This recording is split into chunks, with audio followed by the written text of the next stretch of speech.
Hello, everyone, and welcome to season 2. I decided to conclude season 1 because it just felt like it was just right. Feels like a new chapter is brewing in my own life, and so I think it was just the right time. And so I wanted to start off season 2 with a brand new interview with Julia. She got back from Europe a few weeks ago from her first solo trip in Europe, and so she is one of the favorite guests from our podcast. She's been on 3 times now, and so I'm super excited to present this interview, and I'm super excited for what's to come. So yeah, let's get into it. Oh, and really quick, sorry for the audio quality throughout the episode. We recorded outside, so it's a bit choppy in some sections, but hopefully does not impede the story we're telling. I promise that I'll try to work on better sounds in future episodes, but just bear with us for this one. Oh, okay. Okay, All right. Well, anyway. let's do this again. Okay. Hello, everyone, with another episode with one of our favorite guests, Julia. Our first solo backpacking trip in Europe, and we're going to talk all about that, her adventures, every funny experience that happened. But first, I just want to say really quick that we're both outside, so mind the wind or background noise. Sorry about the audio, but it's just so nice as fuck. And we're both in the Midwest, so you have to take advantage of the nice weather when you get Yes. there. Exactly. Yeah. It's like the second nice day that we've had in a while. So, I mean, ever since I got back from my trip, which it's been like a little over a week now, but it's great. Like I'm loving the nice weather right now. It's really helping. Oh, yeah. Because yeah, like I feel like sometimes when you get back from a trip, especially if it's like a longer trip, you kind of get like that like post-travel depression. I was in the blues for a couple of days when I got back, not gonna lie. But now it's finally nice, so that's why me and Lydia were both outside enjoying the nice weather. Yeah, no, And I think yeah, that's so normal. a little A depression. real thing It's a because I, thing. I think you grow so much during your experiences and you have so many incredible memories that no one Yeah. else can really relate to. And so it could be isolating for sure when you get back. Exactly. And I feel like your mindset really does change like so much. And because you're connecting with such like minded people, all over the world. And then getting Yes. back, you kind of, I don't know, I feel like for me, like not a lot of the people around me kind of have the same mindset as me. I mean, besides like, my close friends but yeah, so Yes. that was kind of hard. Yeah, so I was just gonna add on that topic. Some ways that helped me cope at least is just getting back into a healthy routine because I think when you travel, you often lack a routine. So it is kind of nice to get back into a schedule, whatever you do. I know me and Julia both have our morning routine, so just whatever helps Yes, you get definitely back. like to get back on track Yeah, like it to what helps. you're doing. Hmm. Mhm. So what in particular do you do in your morning, Julia? Do you want to walk us through your morning routine really quickly? Sure.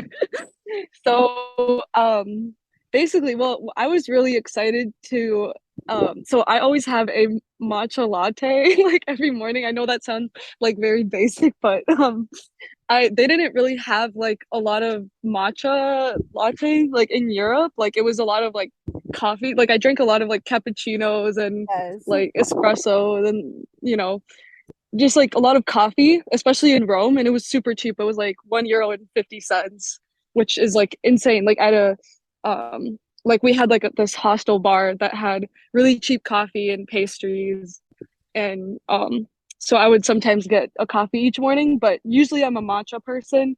So it was kind of nice to get back to having my matcha like every morning. And that's kind of what I do. And then I have like a small breakfast, maybe just like eggs or avocado toast or something. But I kind of just like to, listen to a podcast or to have a slow morning and like eat. Like I don't like to be on my phone, like scroll on Instagram or something like that. I like to do something productive. like either I'll listen to a podcast or read a book, kind of with my breakfast. And then I usually do like yoga or I work out, just anything active. If it's nice out, like I'm gonna start going to the park or just like going for a walk for like maybe 10 minutes. So I think it's really important to do something active. I was listening to a podcast the other day, and I like to listen to Mindset Mentor.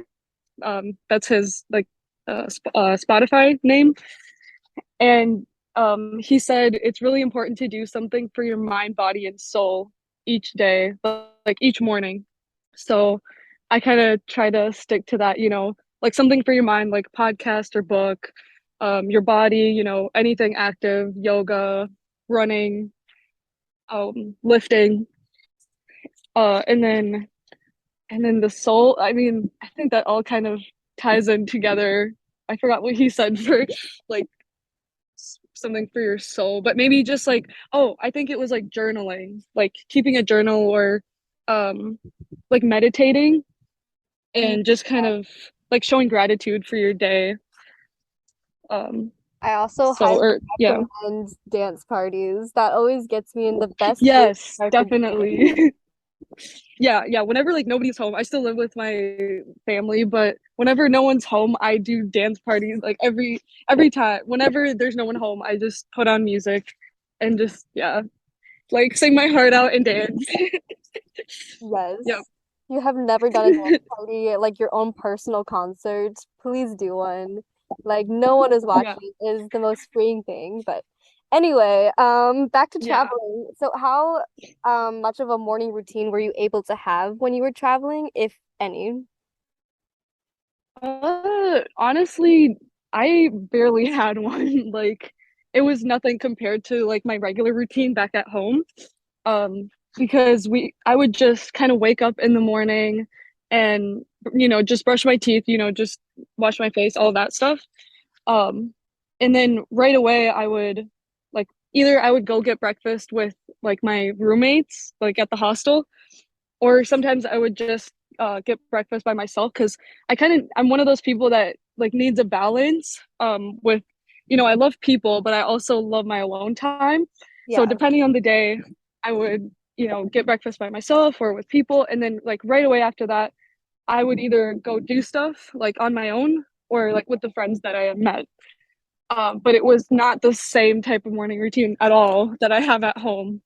And honestly, I didn't really need like the whole like active like working out part of my morning routine just because you do so much walking in Europe. Like that's already a workout and walking is super healthy for you. So I felt like I wasn't really missing a lot on that part, but just cuz I lift at home, like I felt like my upper body was getting like a little bit weaker, like my arms. So that like I don't know, that's the only like part of it that I was kind of like missing, you know what I mean? But Mm, yeah, totally. but other than that, like you do so much walking, your feet get so tired by the end of the day, like you just For go to sleep real. right away. Yeah. Yeah, for So real. yeah. Do you feel like Yeah. you ever experienced, I know you were gone for like 2.5 weeks, you said? Uh 3.5. 3.5. Yeah, Okay, almost a month. gotcha. So my question is, did you ever experience kind of burnout from being away from home that long, or just, I No. don't know. Okay, that's amazing. I love to hear I that. was like, no. Because I know that could be Yeah, a like concern for a lot of people, is just because yeah, you're I was always gonna on the say. go, it could be exhausting. Right, definitely. No, like the travel days are definitely exhausting. And what I mean by the travel days, it's like when you're getting from country to country or like from city to city. So like if you're taking the train or the bus or flying there, those days are super exhausting. Like I would be so tired. I would barely like once I got to my new hostel, um, I wouldn't really have much of a plan. I wouldn't really do anything but sometimes I would like meet people, I mean, a lot of the time, and then they would like invite me to go, get pizza or I don't know, go somewhere to eat or go to the bar or something like. And I like ended up joining, but sometimes I would be so tired. But it's kind of fun, like when you're meeting new people and you just want to join them and kind of do whatever. Yeah, of course. I definitely want to get into like meeting people and like all the new connections you made, but I also was curious when you said like the travel days, what was the most exhausting travel transportation journey you had to go through? That's a good question. Um, a lot of my travel days were exhausting. I think, well, okay, one major inconvenience that I had was, so basically I had booked all my trains in advance. I had an Interrail pass, but for some of the trains, even though you have a pass, um, for a lot of the busy cities, which pretty much all of the cities that I was going to, like, Barcelona, Paris, Madrid, Milan, Rome, like all those cities, you still need to pay a reservation fee and reserve your seat in advance, which I had done. But I had found out the day before I was supposed to head to Paris from Barcelona. I was taking the train there, or I was planning to. I had found out from a girl that the trains there got canceled because they were having strikes. They were on strike and they're still on strike. So it's kind of like not the best time to go to Paris right now.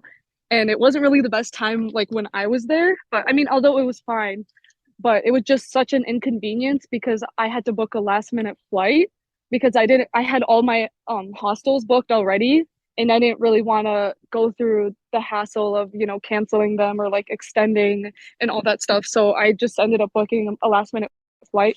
I mean, it was fine because I had like uh travel credit card points, so it covered like some cost, but it was still like a very stressful thing that I had to kind of go through. Did Yeah. you have any major safety concerns? So I actually didn't, which I was surprised. I thought there was gonna be, something, but even though like I was walking at night, I was making sure like I was looking at, everything around me, like I was kind of keeping my eyes peeled, but still there's a lot of pickpocketing that happens. So you want to make sure, you have your valuables like always in front of you and that you're, try not to walk alone at night if possible. Well, that's really good to hear that during your almost month-long trip in Europe that you didn't have any like dangerous situations. I'm really Yeah, glad to yeah, hear. no, I actually I didn't at all. And um so my last night that I had to spend in so the way I booked my flight was like really confusing. I didn't book like a one-way ticket from Lisbon and like, fly out of Rome because Rome was my final destination.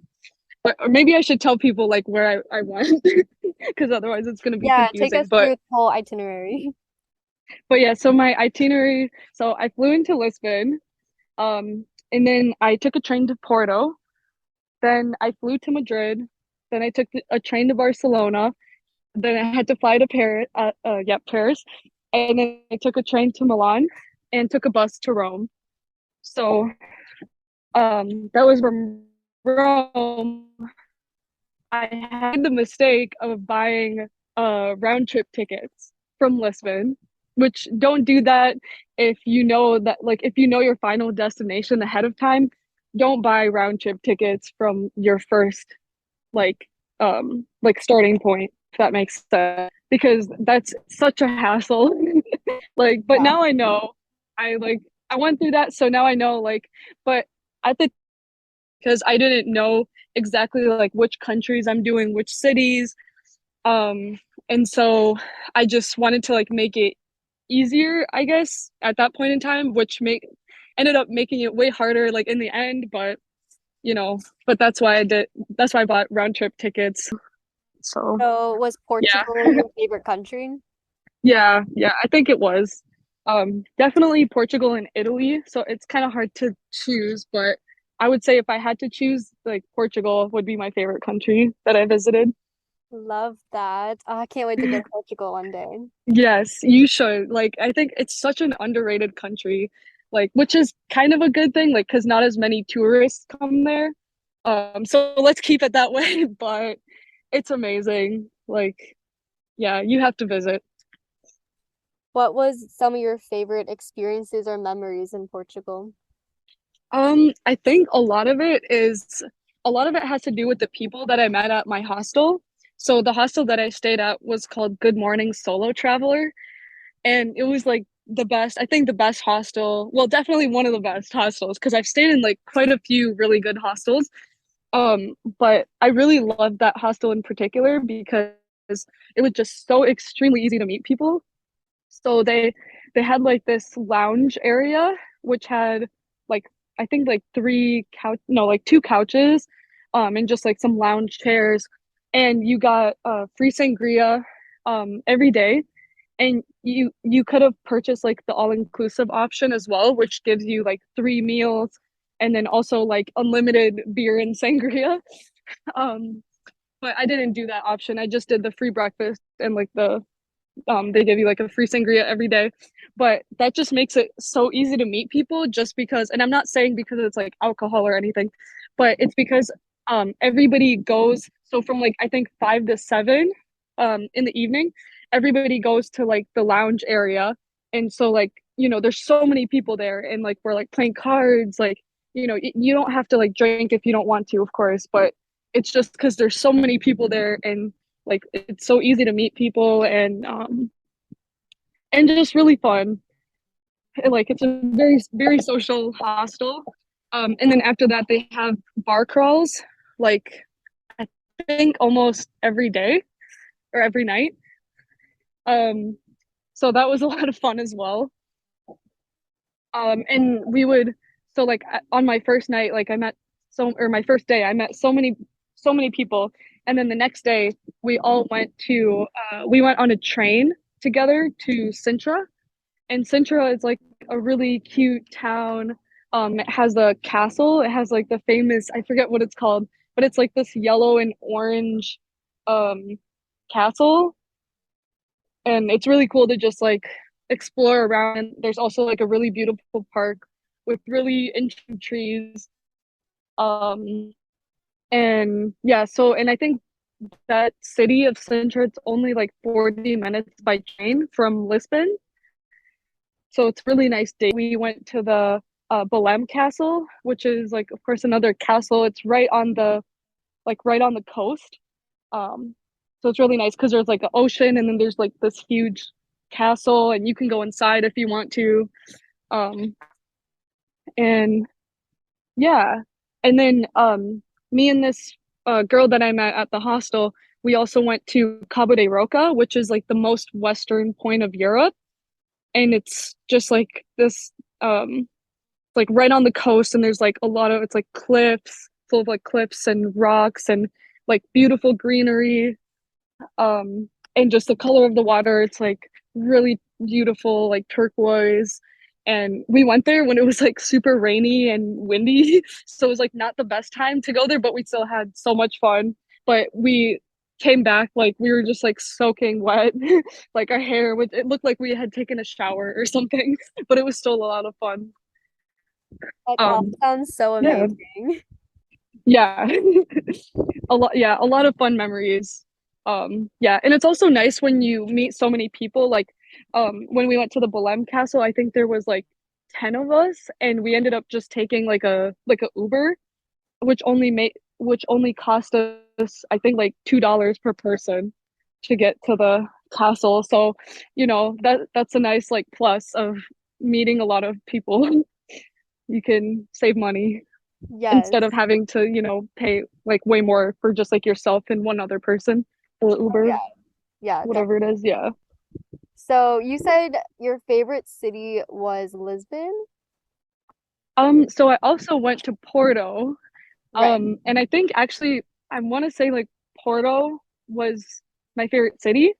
Um, so Porto, it's I believe like an hour by train or an hour and a half from Lisbon. And I highly recommend if you're in Portugal, you have to go to Porto because yeah, it's so beautiful. It's definitely like one of my favorite cities, if not my favorite.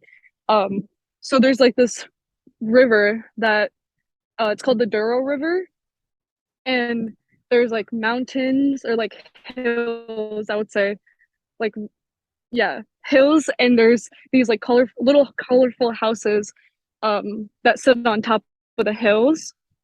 Um, and there's music everywhere. Like there's a lot of singers and people playing the guitar, and it's just very lively, like very also like a romantic city.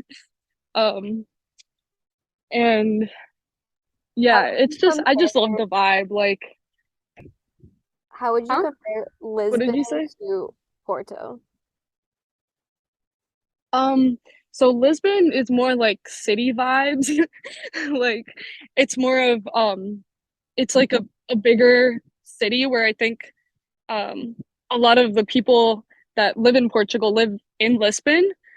And it's more touristy. Yeah, it's way more touristy, I would say, than Porto. Um, Porto is more, I feel like it's almost like um I would say like a hidden gem in a way.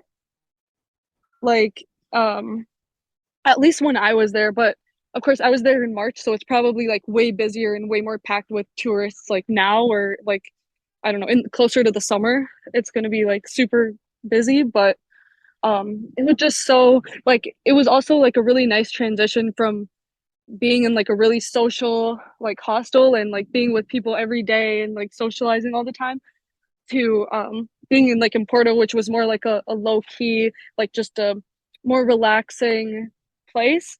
And there was a lot of older people. So even in my hostel, I met it's funny because I met these two older couples that were they're probably like in their I don't know 60s, I want to say. Yeah, I would say 60s, maybe early 70s. Um, which was really interesting because I never would have thought there would be like older people in the hostel, but it was cool because I met them and one of them or two of them they live in Switzerland and the other two are from the US, I think California. But they were it's funny because they were kind of acting like my like I don't know parents in a way, and they were asking me like they're like, so how do you stay safe on when you solo travel or as a solo female traveler? Like, how do you stay safe? What are like the 10 things you do? I don't know. They're asking me like a lot of questions about safety. But it was cool that they were like they were concerned for me and but they wanted me to have fun. And they also gave me like this little padlock for when I was going to Italy, I think, because they said there's a lot or no, when I was going to Spain, because Barcelona, it's like the main spot for like pickpocketers. I think it has the highest like pickpocketing rate in all of Europe, is what I heard. So yeah, they wanted to make sure that I was safe, so they wanted me to put it on my backpack. But yeah, they were a really nice couple. But yeah, that hostel that I stayed at, it was like not social at all. Like it was the opposite. And I think that's why they stayed there too, was because like it was cheaper for them and they were able to get a private room at like a really low rate. And it was also like a very quiet hostel. So um but yeah, that and I think that was like my I would say like my favorite hostel that I stayed in was in Porto. I know I'm talking a lot, but I freaking love Porto. Oh, I love all the details. So, what was the best meal that you had? Can you pick just one? Yeah, that's hard. Maybe like I had a carbonara in Rome, which was really good. But yeah, it's kind of I mean, it's not anything like out of the ordinary, but I just love Italian food. So that's oh, and also in when I was in Porto, I had cod cakes. I think cod cakes were one of my favorites as well. Um, So basically it's really healthy. It's made out of like four or five ingredients. Potatoes, cod, egg, garlic, and like salt and pepper seasoning. And it looks like a potato. They kind of like stir it. I don't know how like exactly they make it, but they like stir all of the like ingredients and they kind of make it into this like potato looking thing. And it's really good and a lot of people have it with the port wine. So it's a good like the wine complements it really well. We all have to try a cod cake when we go to Portugal now. Yes, yes. Yeah, you have to. If you especially if you like fish. Yeah, really good.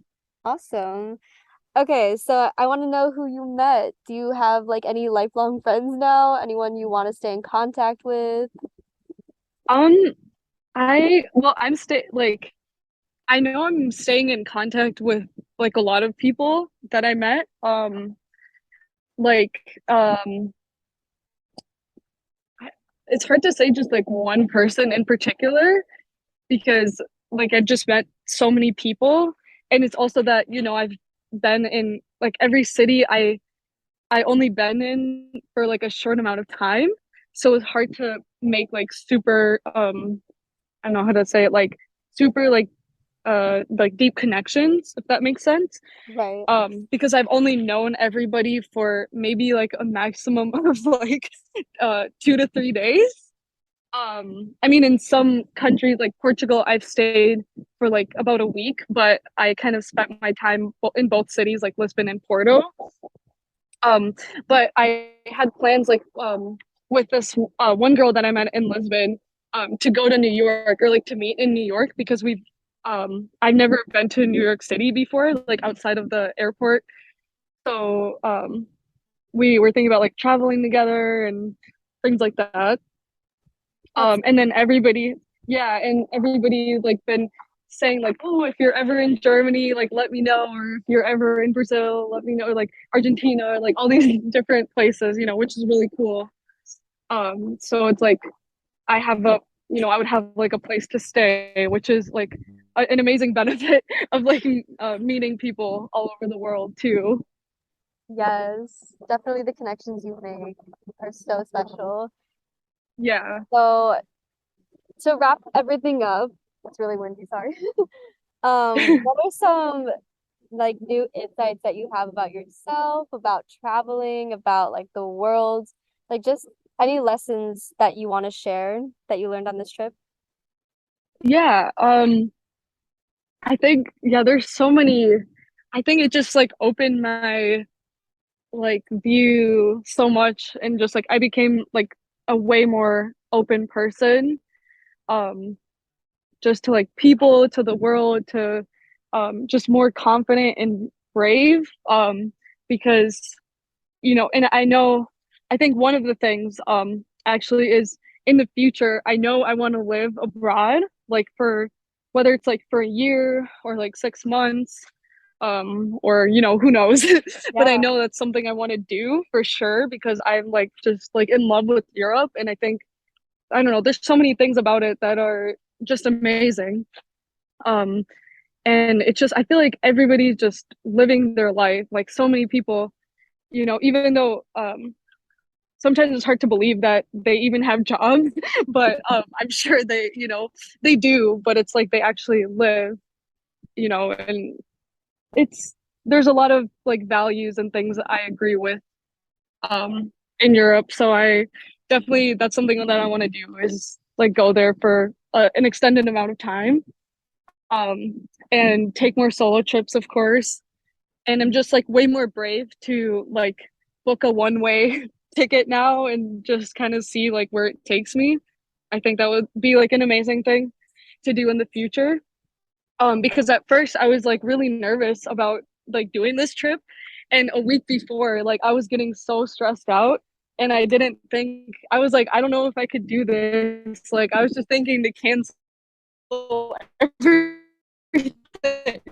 not gonna, um, because like I was so scared. It was only in one place. I only stayed in one hostel. I didn't have to take any transportation really to get around. I mean, I would only do the hostel tours, which were, really easy and comfortable. But yeah, but now I know I I did it, so I can, do it again, and it's yeah, it's amazing. Yeah, you should be so proud of yourself for doing that. Like Yeah. solo trips Yeah. are Like you can do such, anything. yeah. Oh, sorry. Sorry, what did you?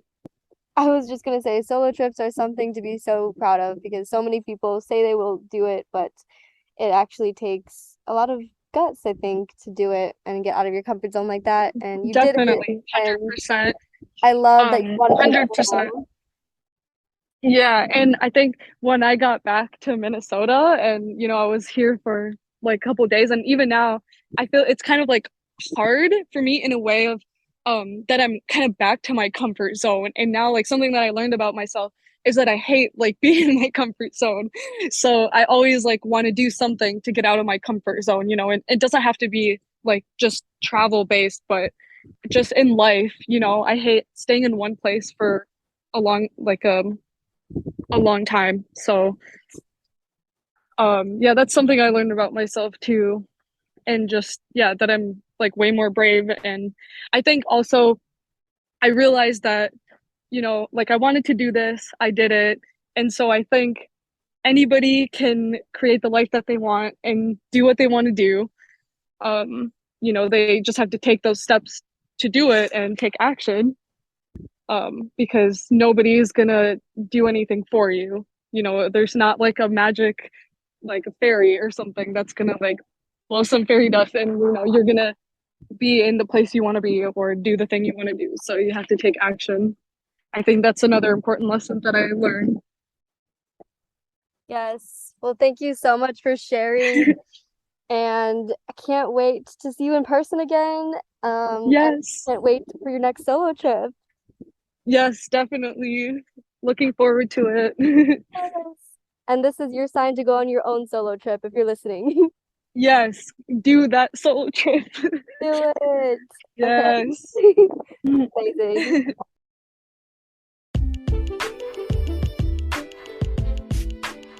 Thank you so much for being here and listening to this episode. If you can take 10 seconds out of your day, please spread the travel love by following this podcast and giving it a rating. Or if there's anyone else in your life that has a case of wanderlust, it would mean so much if you shared this episode with them. You can find me sharing even more travel-related content on Instagram at God of Case of Wanderlust and on my personal Instagram at Lydia Schultz, Z. I also have a travel blog for my extra passionate travelers out there, which can be found at godofcaseofwanderlust.com. And all of this can be found in the show notes.